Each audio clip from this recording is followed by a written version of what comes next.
Estamos en una serie de mensajes basados en el Evangelio de Lucas. Seguimos el relato del tercer Evangelio y hemos llegado o estamos en el capítulo 6 de este Evangelio. Lucas, en su particular escritura, en su estilo. Recordemos que siempre, como decíamos al comienzo, él mismo lo dice y lo refiere en su relato inicial. Él investigó diligentemente, averiguó qué había pasado con diversas fuentes para tratar de poner esto por orden. Porque seguramente él recibía relatos de unos de otros y él fue comparando con lo que tal vez Marcos ya estaba escribiendo y siguiendo un orden según lo que le habían contado la misma María y otros, y fue desarrollando este escrito para presentarlo a un creyente que parecía estar iniciándose en los caminos del Señor y que era prominente en la sociedad de ese tiempo. Y en este particular estilo de escribir, dice, él continúa después de aquel mensaje de la semana anterior que vimos de las bienaventuranzas y ayes que el Señor Jesús le da a sus discípulos, que tiende a ser un paralelo con el Sermón del Monte de Mateo, pero no es exactamente igual. Ustedes se fijan, las bienaventuranzas de Mateo son 8 o 9, según se tome si la última es bienaventuranza separada de la anterior o no. Y a cada 4 bienaventuranzas y 4 ayes o 4 advertencias también. Pero indistintamente de que se esté refiriendo al mismo discurso o a otro similar en unas circunstancias similares, después de esas bienaventuranzas, el Señor Jesús, dice Lucas, le da enseñanzas de conducta a sus discípulos que les muestran un camino, un derrotero,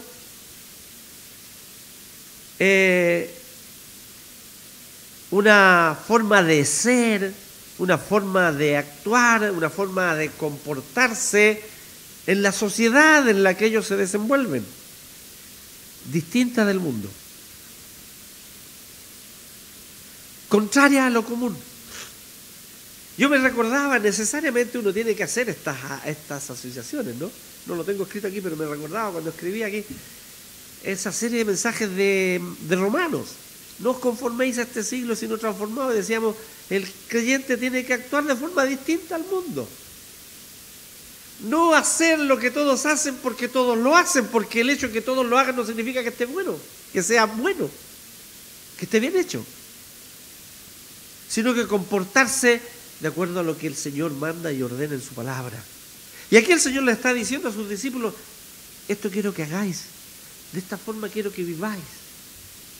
El mensaje del Señor, lo que muchas veces se ha concentrado en el concepto de la ética del cristiano, es antitética al mundo, es decir, es la antítesis, por lo general, de lo que el mundo hace.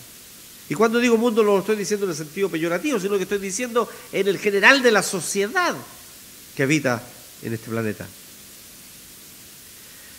Distinto, el Lucas relata, digo en su particularidad, distinto a cómo lo relata Mateo, en el pasaje que podríamos considerar paralelo después de las bienaventuranzas, en el Sermón del Monte, en el cual Mateo, porque está con un objetivo distinto del de Lucas, recuerden siempre eso, estamos viendo el Evangelio de Lucas y si bien es cierto, es un evangelio sinóptico que mira desde la misma perspectiva que Marcos y Mateo el ministerio del Señor Jesucristo y lo relata desde ese punto de vista.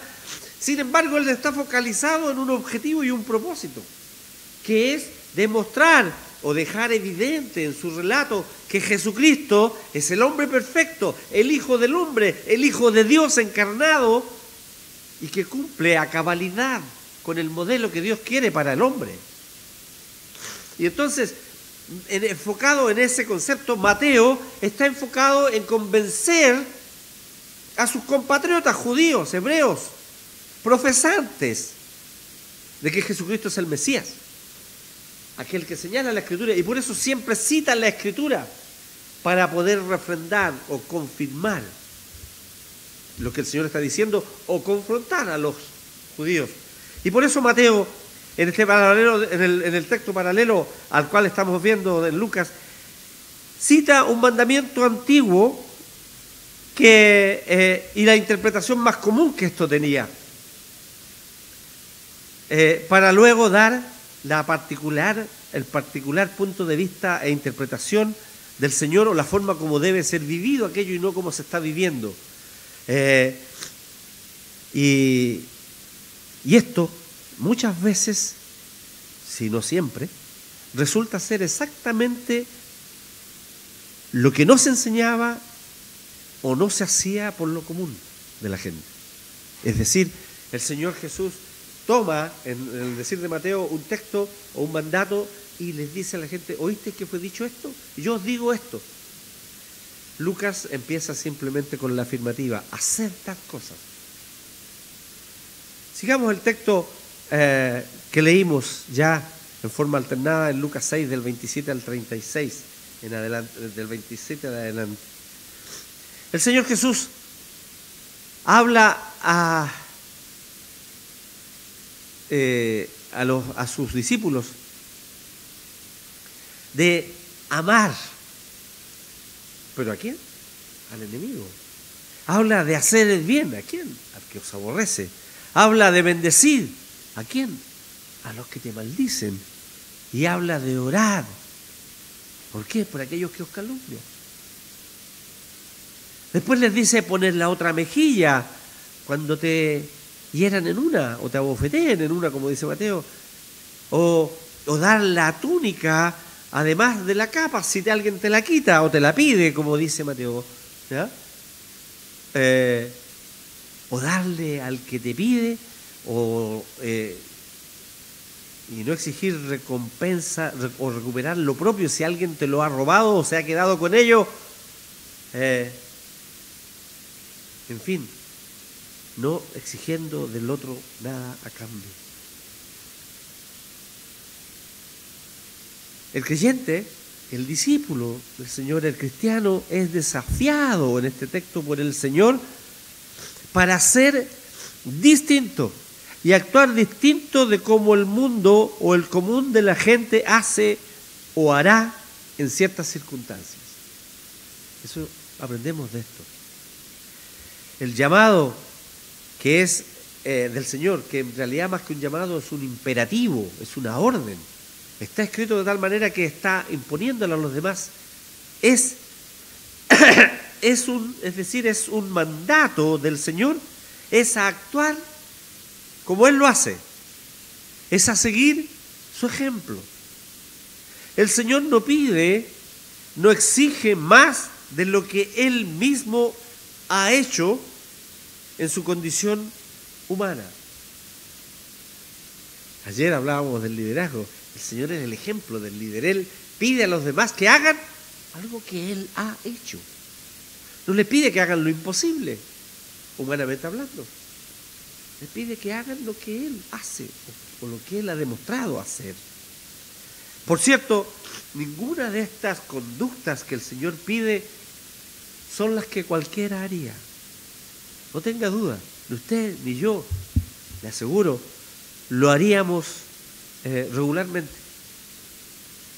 Porque esto solo se puede hacer por obediencia a Jesucristo y a su palabra, teniendo el amor de Dios en uno. Porque solo puede ser posible obedecer este mandato del Señor por amor. Dice amar al enemigo. Al enemigo. El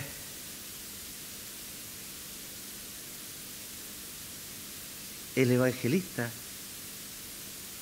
dice que el Mateo, el evangelista dice que el Señor afirmó que el mandato común era: ¿oíste que fue dicho, amarás a tu prójimo y aborrecerás a tu enemigo? Eso nunca dijo la Escritura eso. Esto no era lo que la ley decía, pero era lo que interpretaban, lo que interpretaban de la ley aquellos que eran los maestros de la ley. Y ellos le agregaban aquello de aborrecer a tu enemigo. Tienes la obligación de amar a tu prójimo. Pero tu enemigo, ¿qué importa lo que pase con él? Y Jesús nos pone en contradicción, una vez más. ¿Amar al enemigo? Sí, amarlo. Imagínense la reacción de quienes están ahí, amar al enemigo. Y ellos tenían por enemigo a todo aquel que no era compatriota y que no compartía su fe. Independientemente que actuaran como sus enemigos o no. Pero ella era gente que más bien podían despreciar. Y el Señor les manda amar a sus enemigos. Pero además les dice, no solo que amen al enemigo, bendecid al que te maldice. Bendecid a los que bendecid a los que haced bien a los que os aborrecen. Fíjese cuán difícil es hacer el bien a alguien desconocido. Probablemente muchas veces nosotros nos abstenemos incluso de aquello. ¿Cuánto más lo es hacerlo a aquel que nos odia o que procura nuestro mal o que nos trató mal? Hacerle bien a este, ¿qué si este mira cómo me hizo lo que me hizo, mira cómo me traicionó, mira lo que me perjudicó, mira, y le voy a hacer bien. Y bendecir a este otro que me anda maldiciendo, que anda hablando mal de mí. Lo común es responder de la misma manera. Si me gritan, yo grito. Si me dicen algo ofensivo, yo también. Y así va en una bola de nieve creciendo esto. Y el que grita más fuerte y el que dice la ofensa peor. Y así por delante. Pero el Señor dice, bendice a aquel que te maldice. Pero aún más, el Señor parece no contento con estas exigencias de amar, de hacer el bien y de bendecir. Le agrega, y orad por los que os calumnian. La maledicencia, o sea, digámoslo así, es como el común entre nosotros, el pelambre, la calumnia, el prejuicio, el mal juicio sobre nuestra conducta o nuestro proceder en cualquier cosa, generalmente provoca una reacción de ira, de enojo o al menos de malestar. El Señor manda orar por aquellos que hablan mal de nosotros.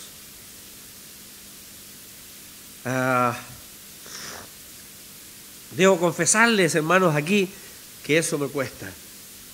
Y yo creo que a usted también le debe costar. Debo tragarme mi orgullo herido, mi autoestima dañada, o aún mi prestigio, o si es que lo tengo dañado, tal vez injustamente o erradamente, y debo comérmelo, debo tragármelo, como decimos, para mí solo. O aún más, no solo eso, no solo debo hacer aquello, sino que además debo orar por aquel.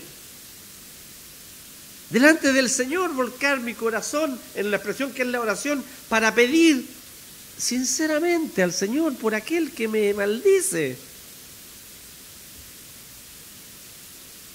Pero ¿sabe una cosa?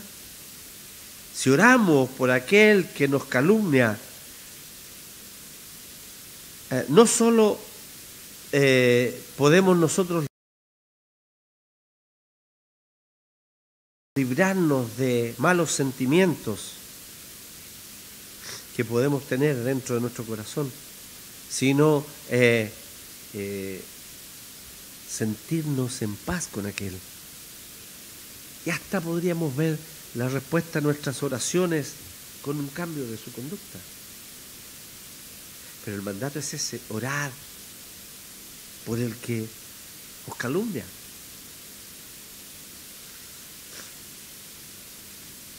Y el Señor continúa con estas exigencias. Y al que te hiere una mejilla, vuélvele la otra. Alguien preguntó por ahí irónicamente, ¿qué pasa después de la segunda mejilla? Maravillosa. Pero el Señor no dijo nada, ¿no? Al que te pega en una mejilla, ponle la otra. Y ya, ¿y después qué?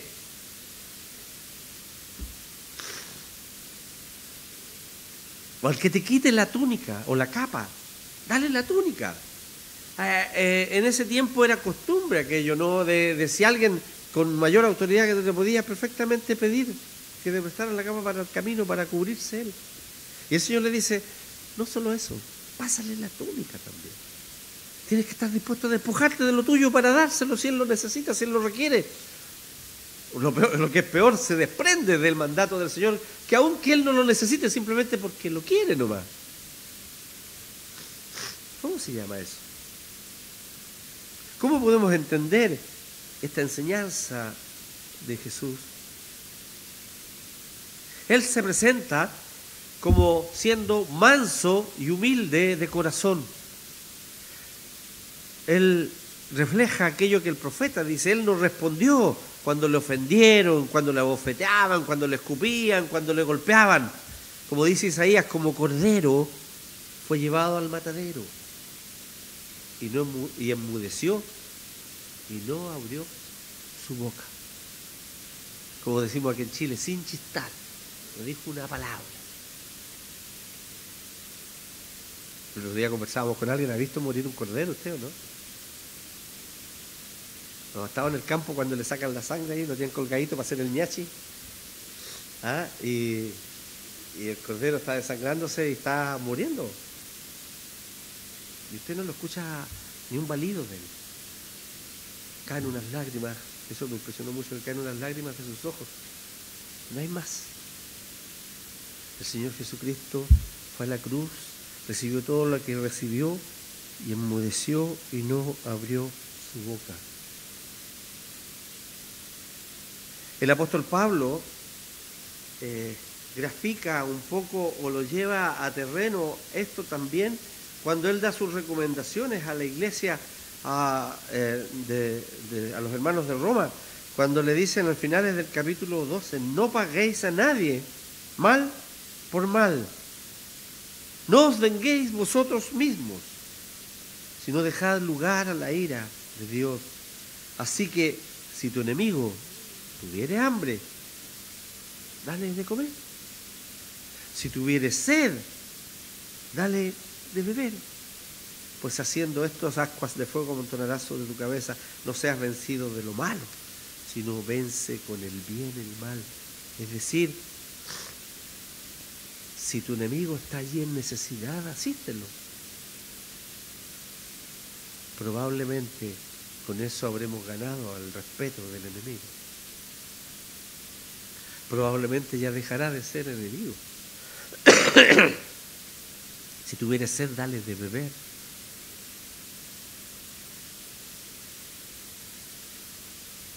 Como dice por allí la escritura en los proverbios, la blanda respuesta quita la ira.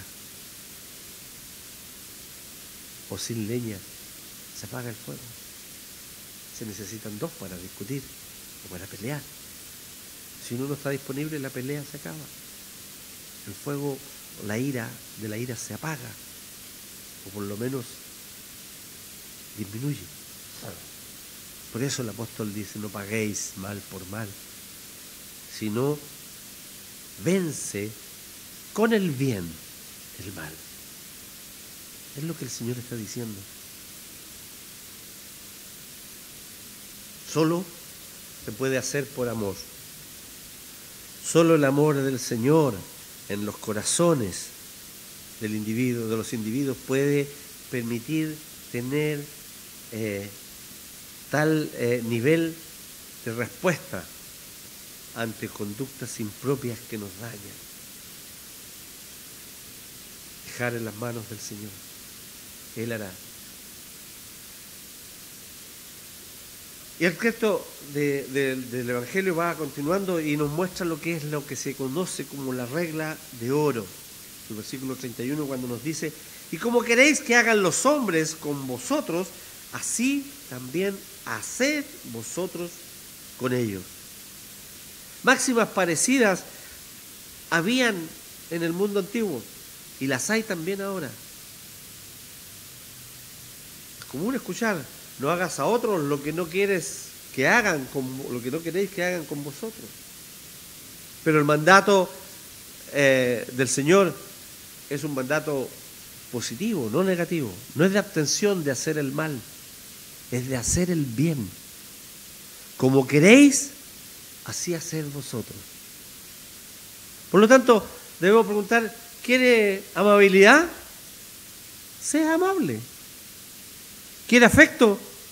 Sea afectuoso. ¿Quiere respeto? Sea respetuoso. ¿Quiere solidaridad? Sea solidario. ¿Quiere que lo traten bien? Trate usted bien a los demás. ¿Quiere que hablen bien de usted? Pues entonces hable bien de los otros. Es tan simple, ¿no? La forma de ser bendecido en nuestro actuar con el prójimo es cumplir esta regla de oro. Piense en cuán diferente, cuán distinto sería el mundo si todos pensaran y actuaran de acuerdo con esta regla. Si todos procuraran o se preocuparan de hacer con los demás lo que quieren que hagan con ellos mismos. Probablemente nadie haría el mal, deliberadamente digo. Y probablemente viviríamos en una sociedad mucho más fraterna que la que vivimos. No es simplemente abstenerse de hacer mal. Lo que el Señor está diciendo, que no es solo abstenerse del desearle mal, el mal de otros, sino pensar positivamente, deseándole el bien y actuando por el bien del otro. Y esto, hermanos, es aplicable a todas las esferas de las relaciones humanas. Es aplicable en las relaciones familiares, como en las relaciones matrimoniales, como en la vida de la iglesia, como nuestra actuación en el trabajo, como nuestra actuación en la universidad o en nuestro centro de estudio, o como nuestra actuación en la vida social y en cualquier lugar en que participemos. Hacer o tratar a los otros como nosotros queremos ser tratados o que nos hagan. Lo común, lo habitual, lo frecuente es justamente yo quiero que me traten bien, pero cuando tengo yo la ocasión me da lo mismo. A quién pisoteo, a quién ofendo o a quién desprecio. Pero yo quiero tener el honor, yo quiero tener el reconocimiento, yo quiero tener la gratitud. Esa es la actitud egoísta del ser humano. Y luego el Señor plantea amar, hacer bien, prestad, sin esperar nada a cambio a quienes no nos aman ni nos hacen bien, del versículo 32 en adelante. Y Él lo plantea en formas de pregunta, como un contraste, ¿no? De lo que está demandando de sus discípulos con la más común conducta, con aquellos, de hacer las cosas con aquellos que nos podrían retribuir de alguna manera. Y Él lo plantea así: si hacéis esto, ¿qué mérito tenéis? Si amáis a los que os aman, ¿cuál es el mérito? Amar a quien nos ama es fácil. Hacer bien al que nos hace bien también es fácil. Prestar a quien nos puede devolver o prestar otro tanto también es fácil. Y ninguna de estas conductas tiene un mérito más allá del momento o de las circunstancias. Pero hacerlo a aquellos que no están en condiciones para devolver el bien, el amor o lo prestado, es aquí el desafío del Señor. Háganselo a aquellos que no pueden pagarle, hagan a aquellos que no le aman, háganlo a aquellos que no pueden hacerles el bien. Eso sí tiene mérito. Lo otro lo hace cualquiera, y el Señor es enfático. Es, si los pecadores hacen lo mismo, ¿cuál va a ser vuestro mérito? Pero sin embargo él dice, y lo resume así: amad pues a vuestros enemigos y haced bien y prestad, no esperando de ello nada. Amar al enemigo es meritorio. Hacer bien y prestar sin esperar nada a cambio, eso es meritorio. Y el galardón, dice él, será grande, el premio será grande, el reconocimiento será grande. Porque como dice en Mateo, ahí en el Sermón del Monte, en otras oportunidades, porque lo que hacéis en secreto, vuestro Padre os recompensará en público. Porque el Padre conoce aquellas cosas que habéis hecho y Él los recompensará a su debido tiempo. El galardón será grande.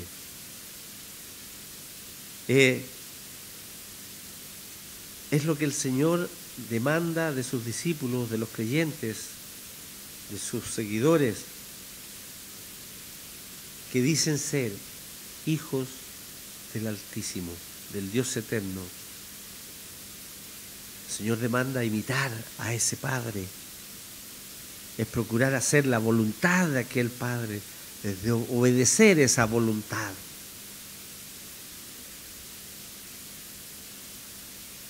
Así como dice la Escritura, el Señor hace llover sobre justos e injustos, es también bueno con los ingratos y malos. Alguien podría decir, ¿por qué? ¿Por qué es así? Algún cristiano, en alguna manera resentido, quejoso, podría decir, ¿y por qué le hace bien a este otro y no? ¿Qué dice la Escritura? No te impacientes a causa de los impíos. No te impacientes por los que hacen iniquidad. Porque cuando ves la prosperidad de ellos, pareciera que el Señor los está bendiciendo en todo. ¿Y qué a ti? No es lo que debe importar. Pareciera que les va muy bien. ¿Cómo sabe cómo está su vida interior? ¿Cómo sabe cuál es la frustración o el vacío que el interior tiene? Y por último, si el Señor es la voluntad del Señor que alguien tenga prosperidad y usted no, someterse a la voluntad del Señor con agrado y con gusto, pero no ponerse a pensar por qué, ni a preguntarle al Señor, ni a inquirirle al Señor por qué eso es así. Él hace llover sobre justos e injustos y dice que es benigno con los ingratos y los malos.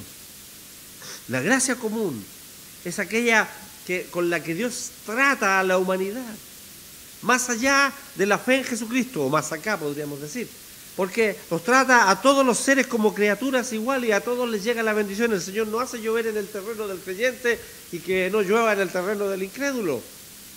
Llueve para todos.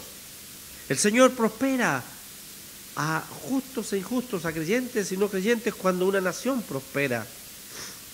La gracia común está presente en el mundo, de modo que muchos son bendecidos, muchos reciben bienestar de la providencia de Dios junto a los creyentes que la reciben.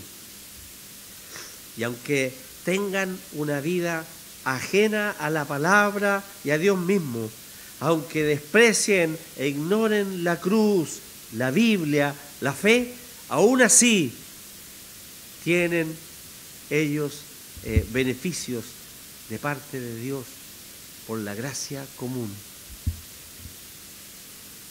Y eso solo, no por mérito de ellos, sino por la benignidad, dice el Señor, por la benignidad del Padre, por la benignidad del Señor. Y este trozo de Lucas, del evangelista, finaliza con una conclusión del Señor, que es, en su discurso, que es una de las razones para actuar de la manera en que somos requeridos a actuar. Sed misericordiosos, como también vuestro Padre es misericordioso. Si somos hijos del Altísimo, si somos hijos de Dios, dice el Señor, debemos mostrar esta filiación. Dios es misericordioso, Padre de misericordia, trata con bondad al que no lo merece, tiene compasión del menesteroso, del pecador, del que está alienado de Él, de Dios. Y del mismo modo el Señor demanda que si nosotros fuimos beneficiarios de la máxima misericordia de Dios, como dice Pablo, cuando estabais muertos en vuestros delitos y pecados, Él os dio vida en Cristo. Muertos en delitos y pecados, Él os dio vida en Cristo. La máxima misericordia de Dios, beneficiarios de ella. Entonces, tenemos que actuar con misericordia hacia aquel que nos causa daño, hacia aquel que nos aborrezca, hacia aquel que sea nuestro enemigo. Esa es una razón para actuar de la manera que el Señor quiere. Y la otra razón, que vimos anteriormente en la regla de oro, como queréis que os traten, tratad. Fíjese, son dos caras de la misma moneda, podríamos tomarlo así. Como fuisteis tratados por Dios y como queréis que os traten los hombres. Si tiramos una moneda al aire, no tenemos forma de escaparnos. O es porque queremos hacer lo que Dios hace, o es porque queremos ser tratados de determinada manera. Pero de ambas cosas estamos nosotros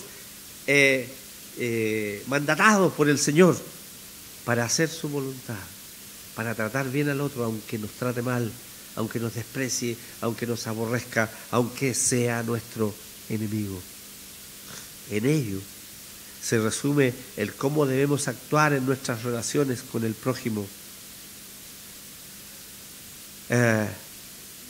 Así debemos reaccionar frente a situaciones que nos parezcan abusivas, ofensivas, o sean francamente lesivas para nuestra persona, para nuestra reputación, para nuestro físico, para nuestras finanzas o para nuestras posesiones. Difícil o imposible. Si el Señor nos dio ejemplo, nosotros podemos imitarle. Tal vez no a la perfección, pero parcialmente imitarle. Amar al enemigo, hacer bien al que os aborrece, orar, bendecir al que os maldice, orar porque el que os calumnia, poner la segunda mejilla, entregar la capa, la túnica y también la capa, aún a aquellos que no conocemos o que simplemente están haciéndonos mal. Qué mensaje que nos da el Señor para nuestras vidas. Qué distinto a lo que el mundo enseña. Qué distinto a lo que la sociedad actual propugna, del individualismo, del personalismo, del materialismo, de aquello que lo que tengo yo me lo gané y es mío y no lo comparto con nadie, y pobre de que meta su mano en esto. ¿Y qué me importa si el otro está sufriendo y en necesidad? Ayer veíamos en la casa con David y con mi suegra, estábamos viendo un reportaje que daban en la televisión sobre gente que está allá en el norte, en Antofagasta. Estuvimos nosotros ahí, se veía la ciudad hermosa al final, pero en un sector de Antofagasta que yo no conozco, en realidad lo conocí en la televisión, de La Chimba. Hay un sector donde era un vertedero, un barrio donde hay una cantidad de extranjeros que han llegado y que han llegado a campamentos allí. Y una persona llegó ahí a trabajar, una persona empezó a organizar esa comunidad, una persona empezó a trabajar entre ellos y una persona logró estimularlos y ordenarlos para que hicieran en un sector una verdadera ciudadela, en orden, en limpieza, en trabajo, en esfuerzo. Un cura que lo hace por amor al Señor, por amor a su causa, por amor al prójimo, no por interés personal. Y está allí esa gente trabajando en unas condiciones y uno ve el esfuerzo que realizan. Y la periodista en un momento determinado, ella reflexionaba para sí y de repente dijo así como con el micrófono puesto, pero viendo lo que hacían los otros, dijo: y uno que tiene tanto, y ellos se conforman con tan poco. El Señor nos llama a eso, mirar en realidad cómo debemos mirar por el bien del otro en nuestras circunstancias. Si somos bendecidos, bendecir a los demás. Pero si somos ofendidos, si somos heridos, si somos esquilmados de alguna manera, orar, bendecir y amar a aquel que nos hace daño. El máximo motivo y ejemplo para ello es el propio Señor Jesucristo, quien, cuando dice Pedro, cuando lo maldecían, no respondía con maldición, sino que oraba por aquellos. Señor, perdónalos, porque no saben lo que hacen. Que el Señor nos bendiga.